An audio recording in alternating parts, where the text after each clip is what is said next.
Vamos al capítulo 22 de Lucas, avanzamos un capítulo más, esperamos seguir avanzando ya en la parte crucial de lo que viene siendo todo el plan de redención. Toda la Biblia se escribió para eso, toda la Biblia tiene como objetivo central, como temática, el plan de redención. Desde el Génesis capítulo 3, versículo 15, con la promesa de un Salvador, desde ahí en adelante esa viene siendo la raíz y el árbol se completa a través de toda la revelación de Antiguo y Nuevo Testamento, siendo el Nuevo Testamento el cumplimiento de las promesas que el Antiguo dejó establecidas. Por lo tanto, lo que nosotros vamos a ver ahora es el inicio de los últimos días, como dije, que son la parte culminante del plan de redención. Aquí estos hechos históricos nos acercan cada vez más a la cruz, ese emblema que era un emblema de vergüenza en su tiempo, porque allí morían los malhechores, ¿verdad? Llegó a transformarse en uno de honor para todo el cristianismo en todas las épocas posteriores. A partir de Lucas 22:1 se inicia el relato de los acontecimientos entonces más importantes y trascendentes de todos los tiempos. Jesús comienza a recorrer el camino a la cruz. Todo lo que tenemos a partir de aquí es historia que nos lleva a considerar lo que significa verdaderamente en cuanto a cómo se plasmó al contenido esencial del plan de redención, lo tenemos aquí. Todo lo que tenemos hasta este momento miraba hacia adelante a la cruz. Todo lo que posteriormente vino, miramos hacia atrás, hacia la cruz. De tal manera que la historia de la humanidad se centra en la cruz. Antes de Cristo, mirando en perspectiva ese sacrificio perfecto como la Biblia lo presenta en tipos, en promesas, en profecías del Antiguo Testamento, y una vez que se cumple entonces pasamos después de la cruz y todos miramos hacia atrás, hacia ese momento crucial donde Cristo entregó su vida por nosotros. Vamos a leer versículo 1 al 6 del capítulo 22. Estaba cerca la fiesta de los panes sin levadura que se llama la Pascua. Y los principales sacerdotes y los escribas buscaban cómo matarle porque temían al pueblo. Y entró Satanás en Judas, por sobrenombre Iscariote, el cual era uno del número de los 12. Y éste fue y habló con los principales sacerdotes y con los jefes de la guardia de cómo se lo entregaría. Ellos se alegraron y convinieron en darle dinero. Y él se comprometió y buscaba una oportunidad para entregárselo a espaldas del pueblo. Allí tenemos lo que vendría siendo el plan impío, el plan siniestro para poder terminar con la vida del Mesías. Eso es lo que de esa manera titulamos al estudio de hoy, el plan impío para matar al Mesías. Ahora, ¿por qué es tan importante este hecho? ¿Por qué nosotros lo estudiamos una y otra vez y volvemos a las Escrituras para hablar de eso? Cuando predicamos el Evangelio siempre apuntamos a la cruz. Cuando hablamos sobre la parte más importante de las Escrituras, siendo todo importante, pero la que más resalta, miramos a ese monte Calvario de hace 2000 años atrás para encontrar sentido a la vida de las personas, para entender la razón por la cual fuimos creados y para la cual fuimos creados. Porque en realidad la cruz marca un antes y un después y divide la humanidad en dos tipos de personas, los que se pierden y los que se salvan. Eso dice la Biblia. La gente a veces quiere tener un lugar intermedio. Yo no rechazo a Jesús, pero tampoco yo soy un religioso y tampoco me comprometo con ningún tipo de religión en esta tierra. En realidad yo soy cristiano, dicen algunos, pero no tengo ninguna religión. Y ese es un oxímoron, se llama, es decir, una contradicción. Porque obviamente cuando yo digo yo soy cristiano ya estoy asumiendo una religión. Y digo, no, pero yo no tengo ni me adhiero a ninguna religión, eso es un absurdo, no tiene ningún sentido.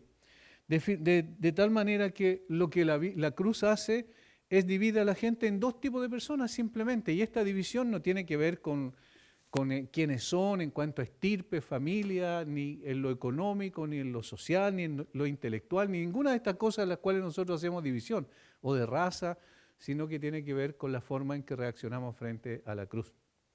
El apóstol Pablo lo dijo así, porque la palabra de la cruz es locura a los que se pierden, pero a los que se salvan, esto es a nosotros, es poder de Dios. Ahí está la división.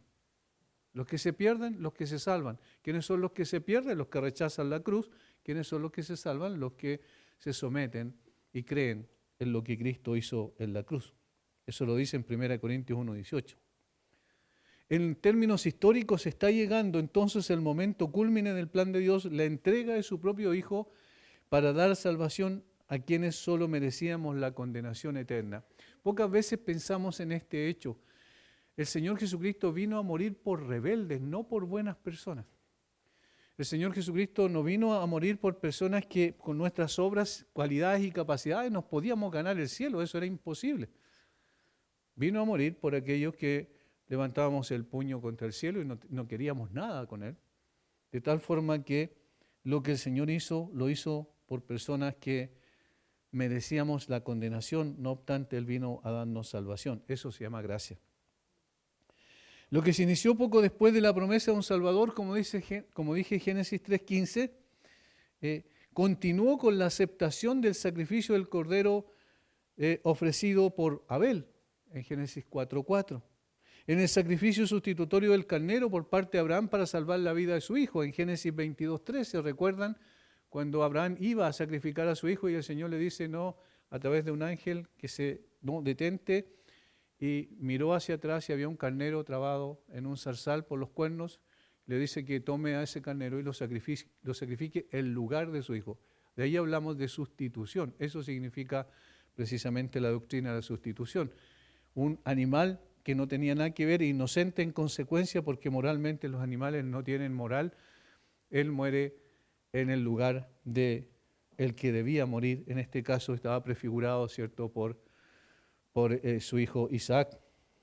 Luego lo vemos también en el cordero ofrecido por las familias de Israel en Egipto, cuando el Señor le dice que aparten un cordero el día 10 del mes de Nisán y el día 14 lo sacrifiquen y esa sangre la tomen y la coloquen en las puertas principales o los postes principales de la puerta de cada una de las casas de los israelitas, porque esa noche el Señor iba a juzgar a Egipto y entonces iba a venir el ángel a ejecutar a todos los primogénitos de Egipto, pero donde viera la sangre en la puerta iba a pasar por alto. De allí viene la palabra Pesaj, que significa Pascua o pasar por alto. Esto es entonces que se iban a salvar los primogénitos israelitas por causa de la sangre de ese cordero. Y también lo tenemos prefigurado en todos los sacrificios. Conforme a la ley que se establecieron, todos miraban a la cruz, al sacrificio perfecto. Y tenían que ser reiterativos, dice el autor de Hebreos, estos sacrificios. ¿Por qué? Porque no podían quitar el pecado ni limpiar las conciencias de las personas, darles salvación o darle el perdón de sus pecados en términos permanentes. Por lo tanto, debía mirar hacia adelante con expectativa al momento que viniera el Cordero de Dios que quita el pecado del mundo. Del mismo modo, en el Nuevo Testamento, quiero decir, gira en torno a la cruz. En el Antiguo subyace la promesa, en el Nuevo el cumplimiento.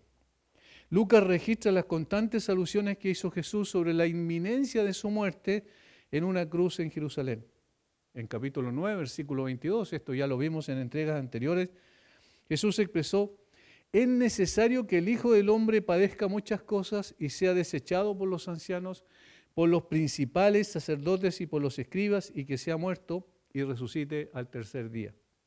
En el versículo 44 del mismo capítulo agregó, hacer que os penetren bien en los oídos estas palabras, porque acontecerá que el Hijo del Hombre será entregado en manos de hombres.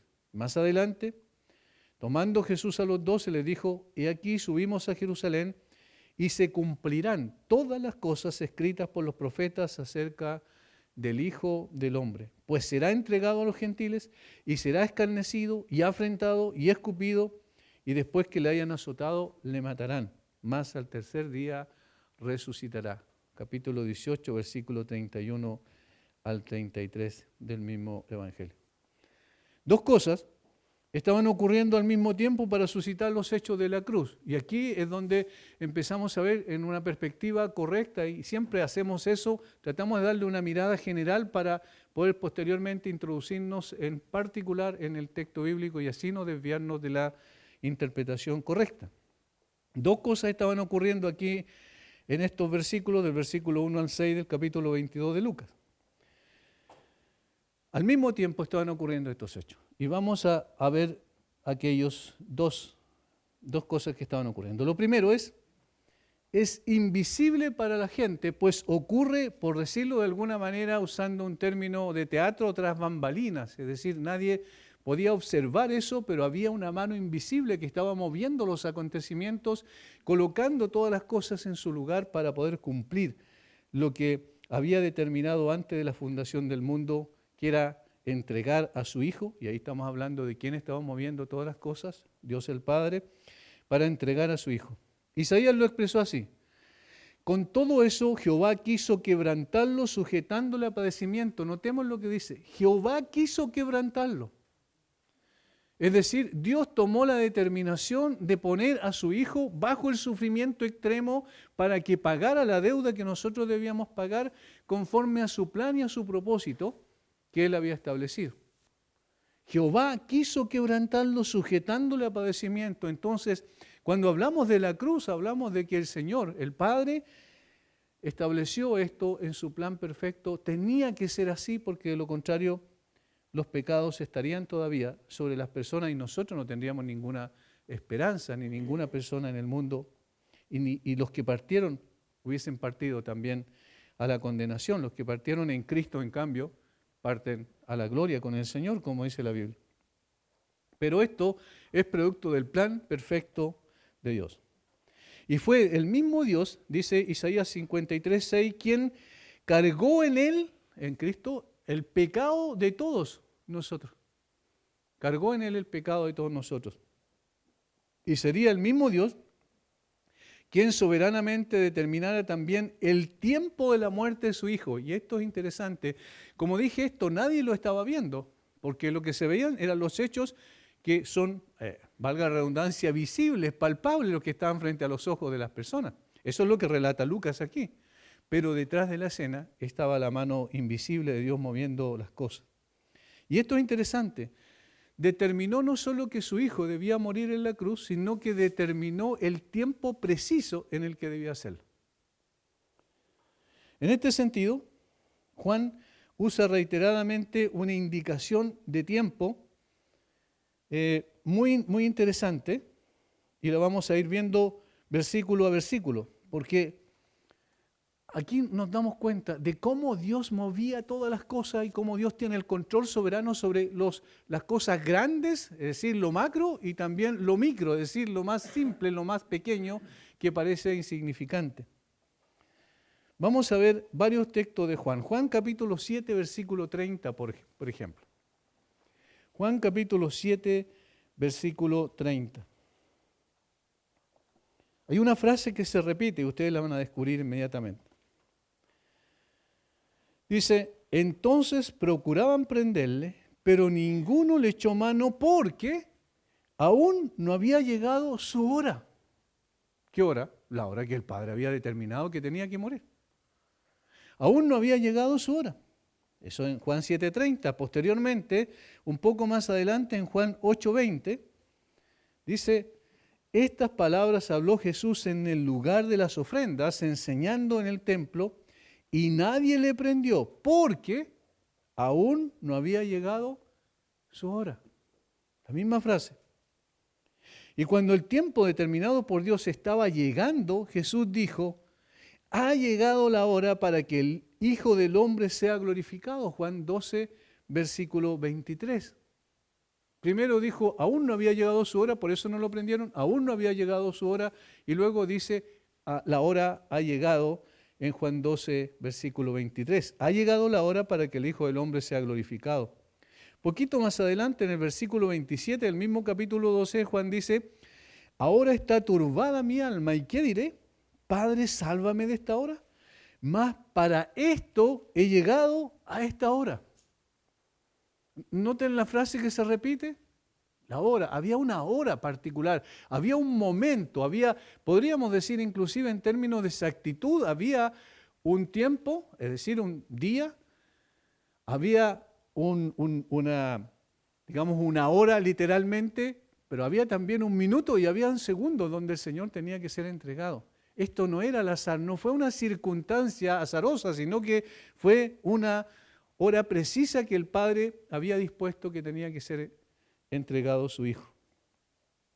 Más adelante, en el capítulo 13 de Juan, versículo 1, Juan registra esto. Ya en el aposento alto con sus discípulos, la misma noche que fue entregado, Juan dice lo que estaba en el pensamiento de Jesús. Sabiendo Jesús que su hora había llegado. Sabiendo Jesús que su hora había llegado, era consciente de ese momento.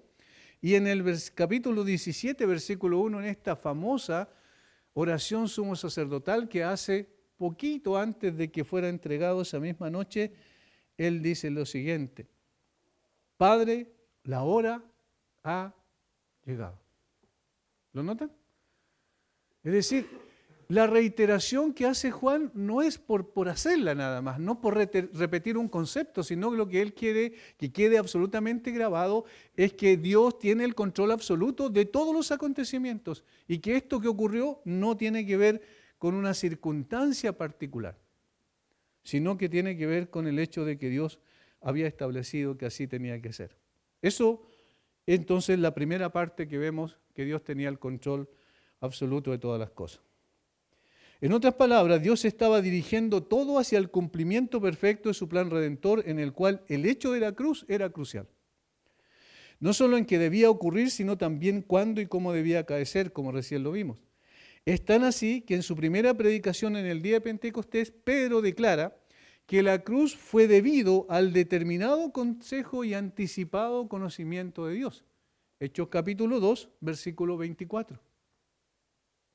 Y los creyentes reunidos como iglesia en la casa de la madre Juan Marcos en Jerusalén, oraron así cuando fueron amenazados por el concilio. Dice que todo esto que ocurrió era para hacer cuanto tu mano y tu consejo habían antes determinado que sucediera. Hechos capítulo 4, versículo 28. Es decir, esto no es al azar. Nosotros entendemos, y en esa oración dicen, soberano Dios, que hiciste los cielos y la tierra y todo lo que en ellos hay, y comienzan ellos a detallar los eventos que sucedieron en Jerusalén, cómo hubo un complot entre Herodes, Pilatos, los judíos, los religiosos judíos y también los romanos para poder colocar al Señor Jesucristo en la cruz. Y eso dice entonces aquí el quien estaba orando en nombre de la iglesia en ese momento. Todo esto aconteció para hacer cuanto tu mano y tu consejo habían antes determinado que sucediera, referido a la muerte, por supuesto, del Señor Jesucristo. ¿Notan cómo todo apuntaba ahí, cómo todos los caminos conducían a la cruz en este sentido? Eso es lo primero que tenemos como una visión general para poder después entrar al texto. Mientras que lo segundo, ¿qué ocurría? Lo primero era invisible, pero era la mano de Dios que estaba moviendo todo. Lo segundo que es importante constatar es que en la esfera terrenal los acontecimientos son debido a un complot impío motivado por el aborrecimiento y animadversión del sistema religioso judío, ayudado por un miembro de aquellos que habían sido designados por Jesús como sus apóstoles. Eso es lo que nosotros tenemos históricamente y lo que relata aquí. Comienza a relatar en realidad Lucas en los versículos 1 al 6 del capítulo 22. Esas dos cosas entonces son importantes constatar. Nosotros nos detenemos en lo que podemos apreciar y que tienen que ver con estos versículos que hablan del complot o el plan impío para poder matar al Mesías, sacárselo de encima en un sentido respecto a los quienes participaron en él. Contextualmente, el tiempo en que se desarrollarían los acontecimientos está ligado a una de las tres fiestas judías más importantes, la Pascua, versículo 1. Estaba cerca la fiesta de los panes sin levadura que se llama la Pascua. Es interesante que Lucas aquí le da dos nombres a la misma fiesta, aun cuando eran dos fiestas distintas. Era la Pascua, que se celebraba el 14 del mes de Nisan, y el 15 comenzaba la fiesta de los panes sin levadura hasta el día 21. Pero se fue conociendo al final como indistintamente, como la fiesta de los panes sin levadura o la Pascua. Por eso es que hace dos observaciones Lucas respecto a ese tiempo particular. Las dos, esta era una de las tres fiestas más importantes judías. la Pascua. Las otras dos eran la de Pentecostés o de las semanas, o de las 7 semanas, ¿cierto?, que se le llamaban también a la de Pentecostés. Y la de los tabernáculos o la fiesta de las enramadas, que era una celebración de los 40 años que el Señor lo llevó por el desierto. La otra tenía que ver con el momento en que se entregó la ley, esa desde el punto de vista teológico, y desde el momento en que ellos podían cosechar y presentar 2 panes como evidencia de la provisión de Dios. Esa era la fiesta de Pentecostés. Ahora, la Pascua significa literalmente pasar por alto, como dije en la palabra hebrea pesach, que significa pasar por alto, y tiene que ver con ese evento particular donde estaba la sangre del cordero en los dinteles de la puerta, en las 3 piezas fundamentales de la puerta, ¿cierto?, los 3 postes. Entonces el ángel pasaba por alto y no ejecutaba juicio en esa casa a los primogénitos. Y entonces era la fiesta que conmemoraba la forma en que el pueblo elegido se salvó en Egipto, cuando el ángel destructor del Señor pasó por encima de todas las casas israelitas que habían sido rociadas con la sangre del cordero sin matar al primogénito. En otras palabras, la sangre del sacrificio del cordero fue la que dejó con vida a los primogénitos de Israel. Por tanto, tenía una importancia mucho más allá de un hecho histórico nacional, que era la celebración de los israelitas, pues apuntaba a un hecho futuro, fundamental y trascendente. Es decir, no meramente era una situación de una celebración de una fiesta nacional. De hecho, el año judío, el año, digamos, religioso judío comenzaba precisamente con esta fiesta. Pero era mucho más trascendente. ¿Por qué?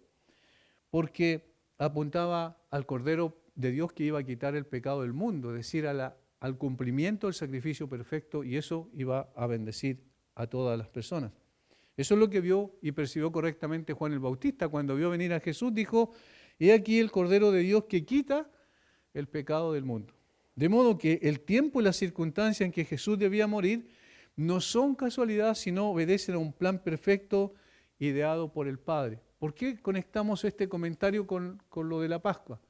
Porque obviamente el Cordero que fue inmolado allí en Éxodo, capítulo 12, es el que era el Cordero, ¿cierto?, que circunstancialmente cubría el pecado de las personas, pero vendía en esa misma fecha, en esa misma hora. Después vemos que el sacrificio de Cristo se hizo perfectamente a la hora que dice la Biblia, entre las 2 tardes, es decir, las 3 de la tarde en definitiva.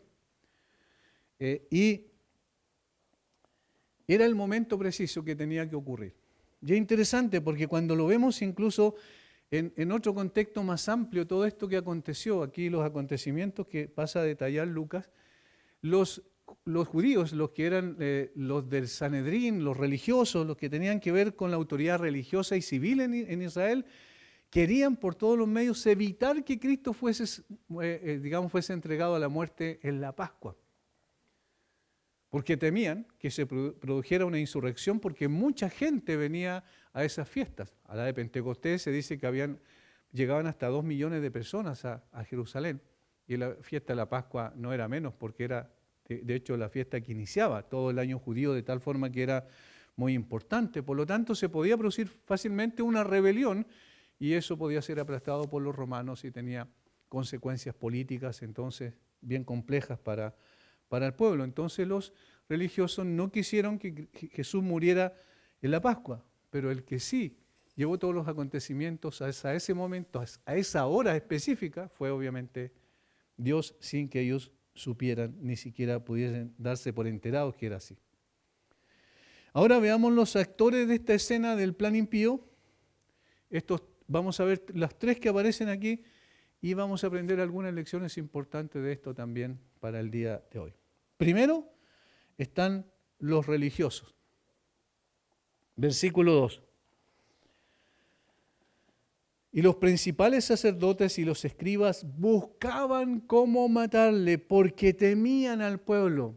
Buscaban cómo matarle. Ellos eran los principales enemigos del Señor Jesucristo. Desde casi el principio de su ministerio comenzaron a odiarle cada vez más cuando vieron que las multitudes seguían al Señor y escuchaban con atención sus mensajes y aprobaban o veían con sus ojos sus milagros. Entonces ellos empezaron a tener una animadversión muy grande contra el Señor. Los principales sacerdotes y los escribas eran los enemigos acérrimos de Jesús en consecuencia.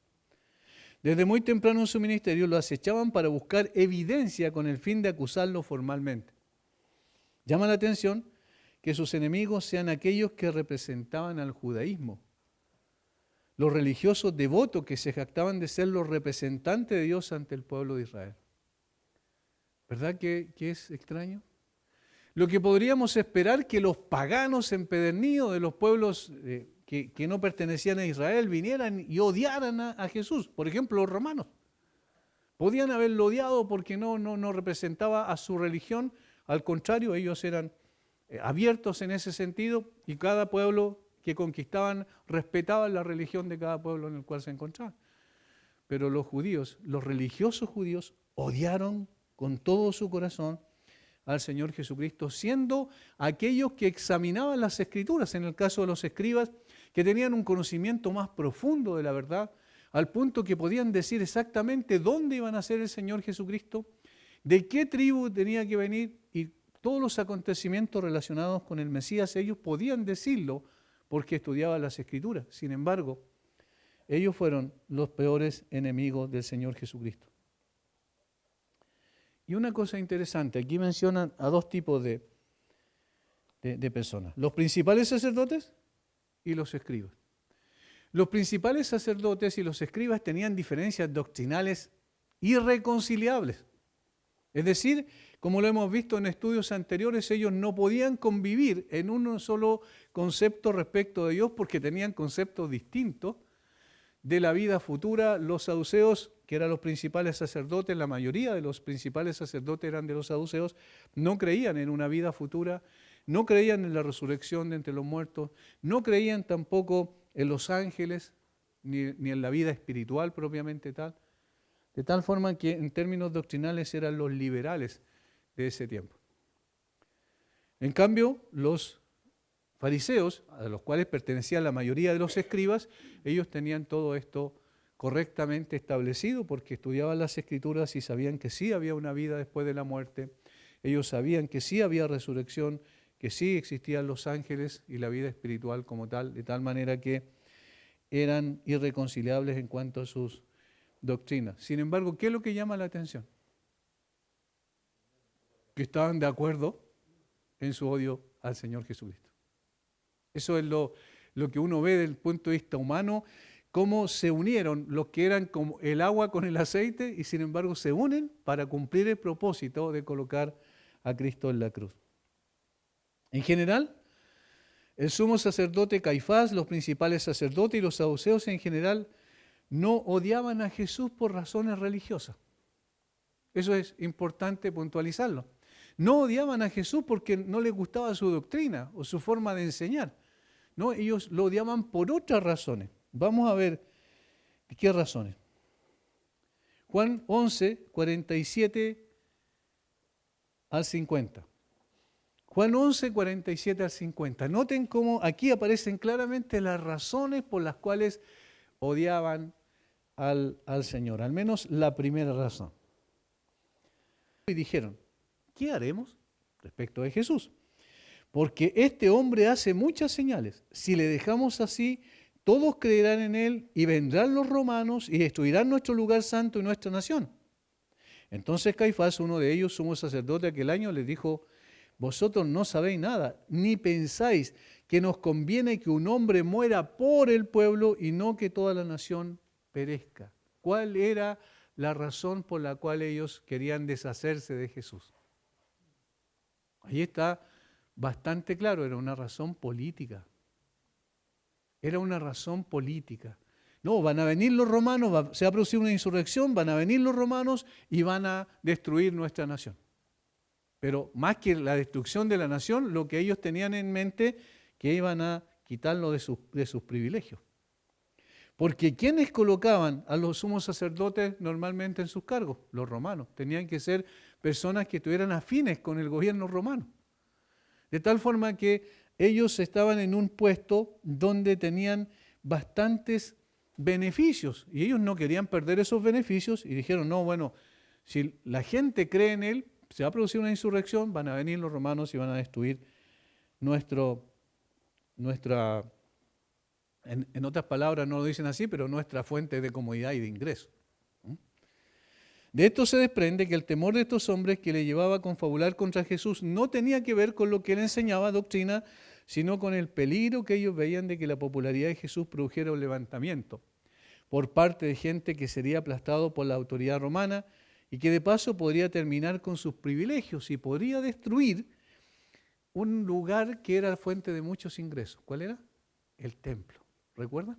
Las dos razones por las cuales Jesús, iniciando su ministerio, Juan capítulo 3, y luego, el capítulo 2 quiero decir, y luego cuando estaba terminando su ministerio, él entró y botó las mesas de los cambistas porque por medio del cambio de moneda ellos ganaban una gran cantidad de plata y además ellos vendían los animales que estaban aptos para los sacrificios.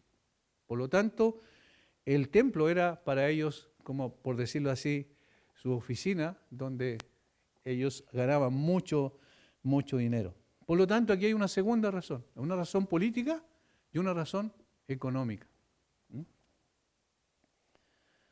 Por su parte, los escribas y fariseos odiaban a Jesús porque él había desnudado su sistema religioso de obras. Ellos sí lo odiaban por razones religiosas.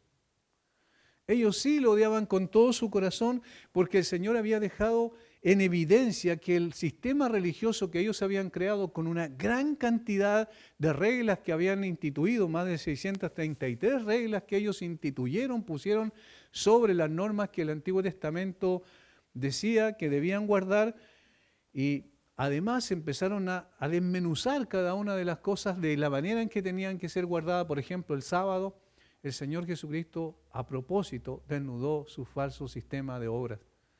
Destruyó su confianza en aquello, lo dejó en evidencia que era un sistema vacío de verdadera piedad, ceremonialista y formal, sin vida espiritual. Y entonces esta gente empezó a odiar cada vez más a Jesús. Además, le quitaba la popularidad que ellos tenían entre el pueblo, porque la gente se iba tras Jesús. Y lo que más les dolía en el fondo, al final de todo, era que el Señor los desnudó como hipócritas, como personas que ostentaban piedad externamente, pero en realidad no tenían nada de eso en términos interiores. ¿Qué hicieron entonces? Bueno, tenemos que matarlo, tenemos que hacer algo y deshacernos de él. Y eso es lo que dice la última parte del versículo 2. Buscaban cómo matarle, porque temían al pueblo. Tan grande era la enemistad de los principales sacerdotes y los escribas contra Jesús que definitivamente habían resuelto condenarle a muerte, nada menos. Ellos no estaban diciendo, no, hay que apresarlo por último y meterlo en una cárcel. No. Ellos decían, hay que matarlo. Hay que terminar con él finalmente en una cruz romana. La única pregunta era, ¿cómo podrían lograr mejor su diseño? ¿Cómo podrían hacerlo? Porque tenían un problema. La gente en general, no todo, ¿cierto? Porque ya los fariseos y escribas ya habían convencido a mucha gente de que Jesús no era el Mesías, pero había un grupo grande que todavía creía que Jesús era alguien importante, que era un profeta que no debía ser tocado. Entonces ellos dijeron, bueno, se acerca la fiesta de la Pascua, si nosotros tomamos a Jesús en forma abierta, en público, la gente se nos va a venir encima, la gente del pueblo. Entonces tenemos que ver de qué manera podemos buscar un momento preciso para poder evitar un escándalo de esas proporciones. Si era en el caso de la fiesta de la Pascua, la ciudad estaría llena de peregrinos de todas partes del país y de países extranjeros, judíos que venían de fuera del extranjero a celebrar la fiesta, y las autoridades judías temían que se produjeran graves disturbios si tomaban cualquier paso abierto y precipitado para llevar a cabo su proyecto de tomar a Jesús y condenarlo. Los habitantes de Jerusalén estaban en gran parte, como dije, bajo la influencia de ellos, pero Cristo todavía gozaba de una considerable popularidad particularmente entre los que venían del norte, porque la mayor parte del ministerio de Jesús, alrededor de cerca de 3 años, los hizo en Galilea. Recuerden que todos los discípulos eran galileos, excepto uno. ¿Cuál creen ustedes? Judas. Judas era del sur de Israel. Ahora, estas personas estarían entonces en ese momento en la ciudad santa, es decir, en Jerusalén, y podrían producirse problemas. Evidentemente su intención era actual, no era hacer nada durante la fiesta, sino esperar hasta que las bandas de peregrinos hubieran regresado a sus hogares. Y por eso dice que buscaban cómo tenderle una trampa, tomarlo prisionero y finalmente llevarlo a ser juzgado por los romanos. Ahora, un detalle, es interesante que la mayoría de los sistemas religiosos o de los religiosos en sí temen siempre más a los hombres que a Dios. Miren lo que dice la última frase, porque temían al pueblo. Porque temían al pueblo. Pero ¿a quién debían temer más? A Dios. Pero ellos temían al pueblo, es decir, el religioso lo que quiere siempre es estar bien con la gente. El verdadero creyente no está buscando eso. El apóstol Pablo dice claramente, si agradar a los hombres ya no sería siervo de Jesucristo. Más adelante dice que en 1 Tesalonicenses capítulo 2 dice el apóstol Pablo, ¿cierto?, que su enseñanza no procedió de error y que hablaron como siendo aprobados por Dios, no para agradar a los hombres, sino a Dios, que prueba sus corazones. De tal manera que siempre el creyente va en contra de la popularidad. Un creyente popular es una contradicción. En este caso particular, estos hombres mostraron que temían más al pueblo que a Dios. Cuando Jesús le hace la pregunta, ¿de dónde viene el ministerio de Juan? ¿Del cielo o de la tierra? ¿Recuerdan? Ahí en el templo, y ellos dicen, si decimos del cielo, va a decir, ¿y por qué no le creyeron? Y si decimos del pueblo, la gente, vamos a tener problemas con la gente porque lo tienen como profeta. ¿Se fijan? O sea, otra vez ellos recurriendo a su temor del hombre. Y esto es lo que pasa muchas veces, hermanos, cuando tememos más al hombre que a Dios, nos desviamos del camino. Necesariamente. Esto estaba pasando con estos hombres. De hecho, lo vemos también en una situación específica cuando Herodes finalmente condena a Juan. ¿Cuál es la razón por la cual lo condenó? Porque Herodes quería escuchar a Juan y le interesaba escuchar a Juan. Y sabía, en otras palabras, que Juan estaba diciendo la verdad, porque lo estaba confrontando con su pecado. Sin embargo, en el capítulo 14 de Mateo, versículo 4, versículo 3 y 4 dice, porque Herodes había prendido a Juan y le había encadenado y metido en la cárcel por causa de Herodías, mujer de Felipe su hermano, porque Juan lo confrontaba. Porque Juan le decía, no te es lícito tenerla. Y Herodes quería matarle, pero temía al pueblo. Y después, al final, como que no quería matarle. Más adelante dice, ¿cierto? Entonces, versículo 9, entonces el rey se entristeció, pero a causa del juramento de los que estaban con él a la mesa, o sea, de no cumplir el juramento con esas personas, finalmente mandó que le trajesen la cabeza de Juan en un plato.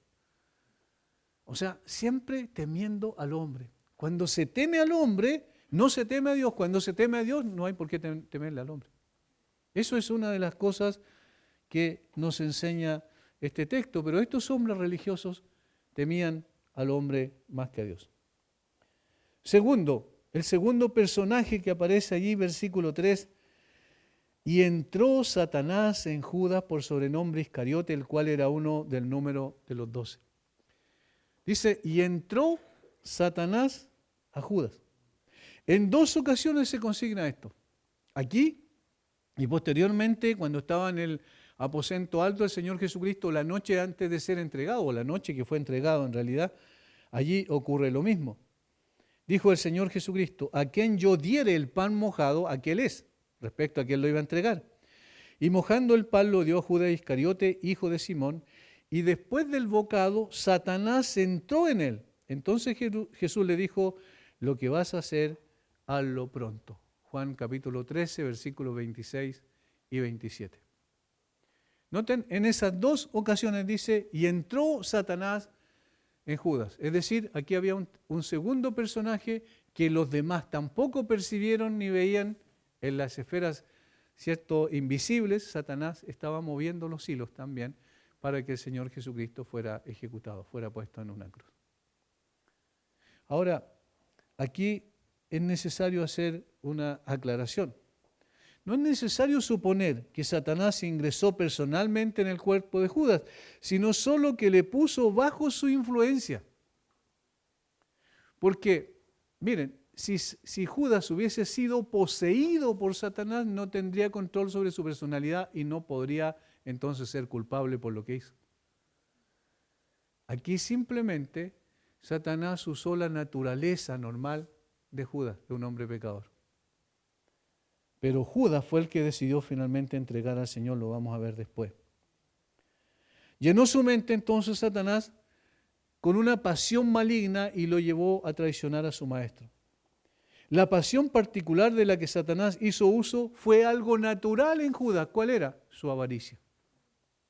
Eso lo que en los evangelios también dicen, que en realidad él era el tesorero, pero se echaba parte de esa plata a su propio bolsillo.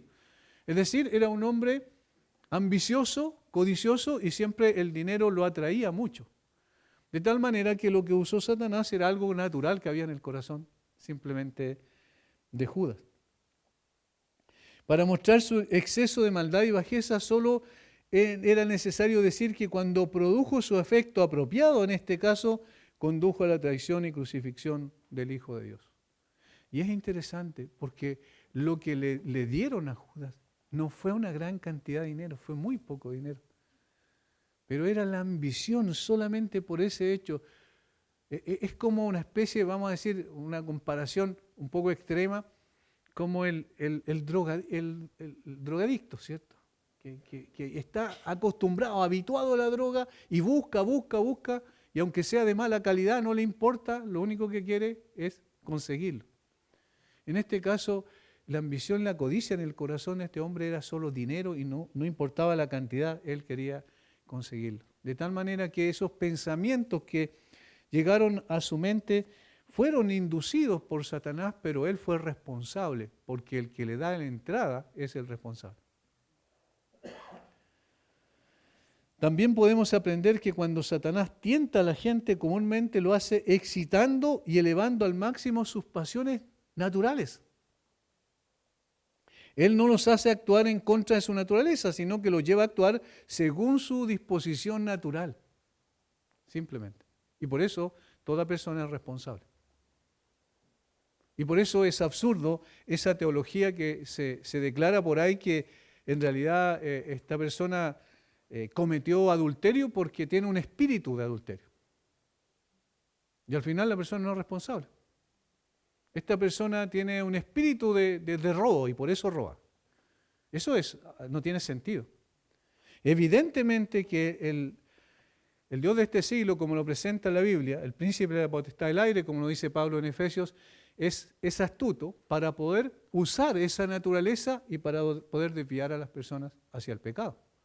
Pero las personas son las que toman la decisión final al respecto.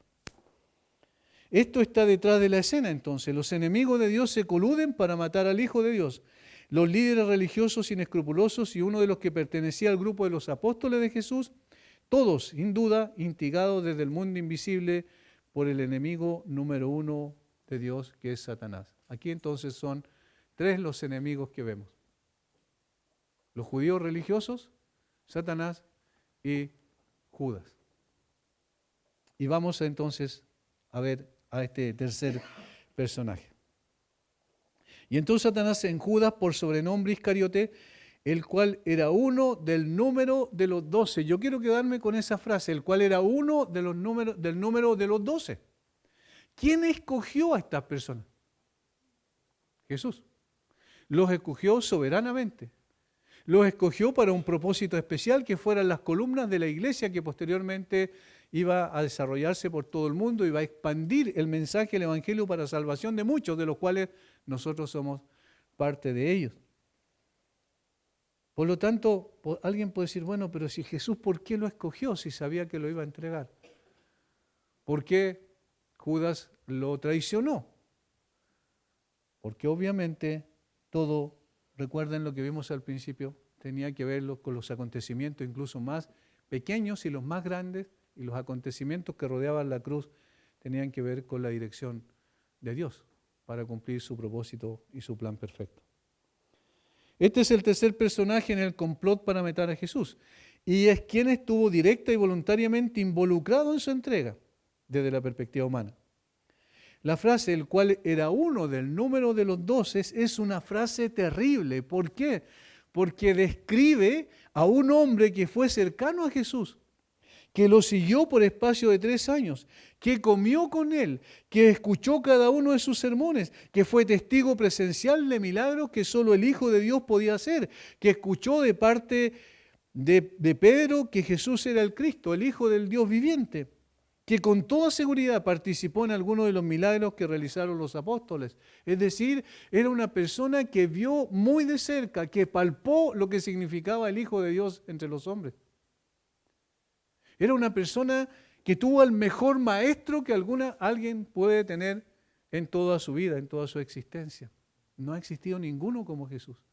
Es una persona que vio la santidad absoluta de Jesús, plasmada en una persona, en las acciones, en la forma de proceder en todo momento. Una persona que, como dice el apóstol Pedro, nunca perdió el control sobre su temperamento, sino que encomendaba la causa al que juzga justamente. Una persona perfecta, un hombre perfecto. Estuvo delante de Judas, estuvo con Judas, estuvo al lado de Judas. Lo escuchó todos los sermones. Sin embargo, fue uno de los que lo traicionó. Y esto tiene que haber sido especial para el Señor Jesucristo desde el punto de vista humano. Judas olvida todo el amor y la compasión de su maestro. Todo, lo olvidó absolutamente todo. Sus maravillosas obras y enseñanzas, su vida santa e inocente, olvida todo lo que le debía como discípulo cercano, como un apóstol. Este maestro con quien había vivido durante tanto tiempo en íntima comunión y en cuyo carácter y conducta ni el más detenido escrutinio pudo descubrir ningún defecto o mancha. Nosotros cuando vemos esto decimos, ¿cómo puede ser que Judas haya hecho lo que hizo? Pero cuando nos miramos en el espejo de la palabra, decimos, en realidad nosotros hubiésemos hecho lo mismo.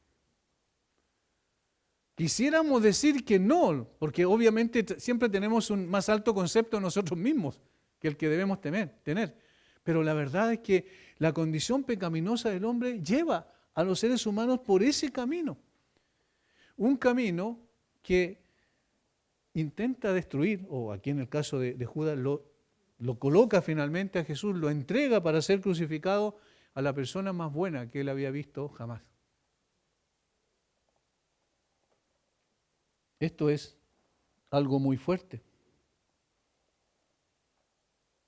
El Antiguo Testamento, no obstante, había predicho esto. Y aquí es donde vemos que todo obedece al plan de Dios. Eso es el primer punto que vimos en general. Eso es lo que en definitiva se plasma en realidad. La traición que Judas le hiciera a Cristo está predicho. En el Salmo 41:9, David escribió proféticamente: aún el hombre de mi paz, en quien yo confiaba, el que de mi pan comía, alzó contra mí el calcañar. Eso dice proféticamente David en el Salmo 41:9, quiero decir. Y el propio Jesús, la noche que fue entregado, dijo esto: el que come pan conmigo, levantó contra mí su calcañar. Juan 13:18, diciendo que esta escritura, es decir, Salmo 41:9, se cumplía así. Se tenía que cumplir esta escritura, dijo Jesús. Jesús era consciente que a una de esas personas más cercanas, a las cuales Él se había entregado por completo, sirviéndole, a esa persona lo iba a entregar. El Salmo 55, 12 y 14 también profetiza la tradición que le iban a hacer al Mesías. Porque no me afrentó un enemigo, lo cual habría soportado, ni se alzó contra mí el que me aborrecía porque me hubiera ocultado de él, sino tú, hombre, al parecer íntimo mío, mi guía y mi familiar, que juntos comunicábamos dulcemente los secretos y andábamos en amistad en la casa de Dios. Uno de los míos, uno cercano, uno con el cual tenía una relación también más estrecha. Es increíble. Entonces, esta frase queda resonando en nuestros oídos, el cual era uno del número de los 12. Y por eso es que dice que Jesús se entristeció mucho. Juan capítulo 13 lo relata. Se estremecía dentro de su corazón al saber que uno de los suyos lo iba a entregar, y Jesús sabía quién era. ¿Qué hizo este hombre? Fue y habló con los enemigos de Jesús para ponerse de acuerdo cómo y en qué condiciones le entregaría a Jesús. Y ellos se alegraron y pactaron un precio por la traición. Y él hizo un compromiso y buscaba una ocasión favorable para cumplir con la traición y entregarle a Jesús en secreto. Versículo 4 al 6. Y este fue y habló con los principales sacerdotes y con los jefes de la guardia de cómo se lo entregaría. Estos se alegraron y convinieron en darle dinero, y él se comprometió y buscaba una oportunidad, ocasión favorable significa la palabra, para entregárselo a espaldas del pueblo. El carácter y la historia del infiel amigo de Jesús es tristemente interesante. Para alguien a quien se le ofrecieron tantas oportunidades tan extraordinarias, tan espléndidas, para caer tan bajo, es un misterio terrible. Uno dice, qué maravilloso tiene que haber sido haber conocido a Jesús. Y Judas y los demás apóstoles tuvieron una oportunidad única. Nunca más en la historia esto se repetiría. Sin embargo, este hombre que tuvo tantas oportunidades cayó en el pozo más profundo. Está claro que la traición no fue un impulso repentino. Se estableció a sí mismo como el único objeto de todos sus pensamientos, es decir, controló la mente de Judas absolutamente y siguió a Jesús porque creía que al seguirlo podría servir mejor a sus propios intereses. Es decir, siempre en su corazón estuvo cómo yo me beneficio de poder seguir a Jesús. Eso es lo que estaba en su corazón. De hecho, con toda probabilidad, cuando escuchó a Pedro decir, tú eres el Cristo, el Hijo del Dios viviente, estaba diciendo, tú eres el Mesías prometido, entonces él estaba esperando ese reino que se manifestara, y él iba a ser parte de ese reino, como uno de los cercanos al rey. Pero cuando Jesús empezó a decir, es necesario que vaya a Jerusalén, que sea muerto, entregado por los principales sacerdotes, y los escribas y los fariseos, y resucite al tercer día, entonces él empezó a tomar distancia, con toda seguridad. Es decir, ya no había beneficio en eso. Y entonces su ambición fue cruelmente decepcionada por el desarrollo gradual de su maestro, de sus puntos de vista con respecto a su reino. Mi reino no es de este mundo, dijo Jesús. No, eso no me conviene, quiso decir. Yo quiero un reino ahora ya, que me dé beneficios propios. ¿Cuál era su ambición principal? El dinero. Era una revista en ese sentido. Entonces era conveniente tener una persona que podía reinar sobre Israel. Ahora empezó de a poco a rechazarlo y después finalmente lo entregó, lo colocó en manos de sus enemigos. Qué triste esta situación del punto de vista humano. Pero al mismo tiempo, cómo la mano invisible de Dios va guiando todos los acontecimientos para que se cumpla su plan perfecto, es lo más maravilloso. Podemos aprender algunas importantes lecciones, vamos a mencionar 3 nada más, pero que es importante concluir con esto. Lecciones de este plan impío para terminar con la vida del Mesías. Primero, no hay alternativa entre la obediencia a Cristo y la enemistad contra Él. Lo que nosotros vemos aquí es eso. Jesús lo dijo de esta manera: el que no es conmigo, contra mí es. No hay neutralidad. No hay posibilidad de colocarnos en el medio como la gente piensa. No hay posibilidad de colocarse en el medio. No, yo nunca rechacé a los cristianos, yo nunca rechacé el cristianismo. No, yo siempre lo respeté. Pero no llegaste a los pies de Cristo en arrepentimiento y fe. Eras un enemigo de Cristo. No hay más opción. Y esto es lo que nos enseña aquí el texto. En otras palabras, solo existen los que odian a Cristo y los que lo aman.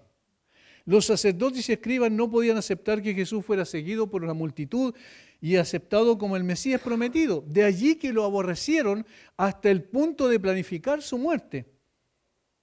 Como decidieron no amarlo, terminaron por odiarlo.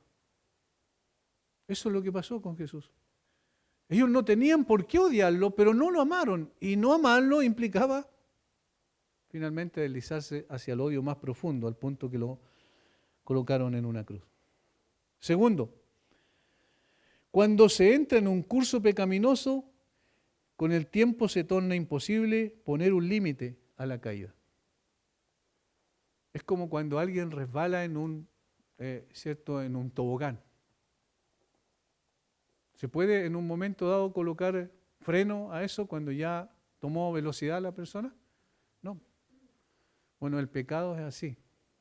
Cuando se entra en un curso pecaminoso, finalmente no se puede colocar límite. De seguro Judas no pensó en entregar a Jesús el primer día que comenzó a seguirlo, porque ese no era su propósito. Ni siquiera se le pasó por la mente. Eso se fue construyendo poco a poco y en la medida en que él fue rechazando a Jesús como quien era, eso lo fue alejando más del Señor y finalmente ya no pudo parar. Y cuando lo hizo, cuando finalmente llegó a entregarlo, ¿recuerdan lo que pasó después? Dijo, no puede ser lo que hice. Esto no corresponde, entregué a un inocente. Sin embargo, ya no había vuelta atrás. ¿Ven cómo un primer pecado lo fue moviendo hasta que finalmente terminó en el desastre? Cuando vio que sus intereses no se cumplían, se alejó más de él hasta finalmente entregarlo a la muerte.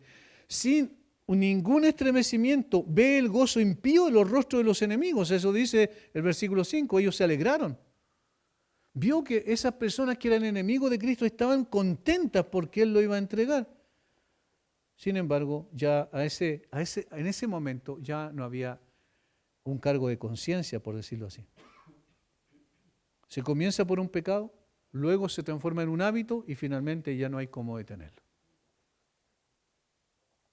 Tercero y final, el conocimiento que se tiene de Cristo intensifica la maldad cuando termina a esa persona apartándose de Él. Voy a repetir la frase. El conocimiento que se tiene de Cristo intensifica la maldad cuando esa persona termina apartándose de Él. Judas tuvo el privilegio, como hemos dicho, de escuchar los sermones más extraordinarios que maestro alguno ha dicho en esta tierra. Vio con sus propios ojos los milagros tan grandes que es imposible que hombre alguno pueda hacerlo. Estuvo tan cerca de Jesús, de tal manera que su alejamiento final de Jesús es mucho más terrible, porque eso intensifica la maldad de una persona así. Aquí se incluye una lección muy solemne para todos los que profesan ser discípulos de Cristo. Nuestras responsabilidades aumentan por nuestra relación con Él. Entre más conocemos al Señor, somos más responsables todavía. El pecado de aquellos que voluntariamente se apartan de Él es necesariamente mayor que el de aquellos que nunca escucharon de Cristo. Por lo tanto, es una advertencia también para que si seguimos al Señor, si hemos caminado tras sus pasos, prevalezcamos en ese camino. Porque lo contrario demostraría la maldad terrible de un corazón nunca regenerado, que solo adoptó una religión y que por años se mantuvo en esa religión, pero nunca verdaderamente fue transformado. Que el Señor nos guarde y que también podamos ser cada vez más responsables de seguir al Señor más de cerca. Padre, te damos gracias por tu palabra, gracias por estos hechos históricos, Señor, esta narrativa, esta revelación narrativa de lo que aconteció alrededor de la cruz, de los hechos que llevaron finalmente a Jesús a la cruz y que nos muestran por un lado tu plan perfecto, glorioso Señor. Y que no tenías por qué hacerlo, pero quisiste entregar a tu Hijo para que nuestros pecados fueran perdonados, aun siendo nosotros rebeldes, absolutamente lejos de la verdad, viviendo para nosotros mismos. Tú extendiste tu mano para salvarnos a través de la obra de tu Hijo, Señor. Y todos los acontecimientos fueron guiados por tu mano invisible para la consecución de tu plan y propósito eterno. Padre, danos de tu gracia para poder entender que tenemos que tener mucho cuidado con el pecado. Danos de tu gracia para entender que somos responsables en la medida en que más te conocemos. Danos de tu gracia para entender también, Señor, que debemos mantenernos en el camino tuyo, pase lo que pase, ocurra lo que ocurra, porque no hay un camino más glorioso que, aunque sea estrecho y difícil y sinuoso, sin embargo es el camino de vida. Bendice a mis hermanos, Padre, obra en el corazón de aquellos que no te han conocido para que verdaderamente lleguen a tus pies. Oramos en el nombre de Jesús. Amén.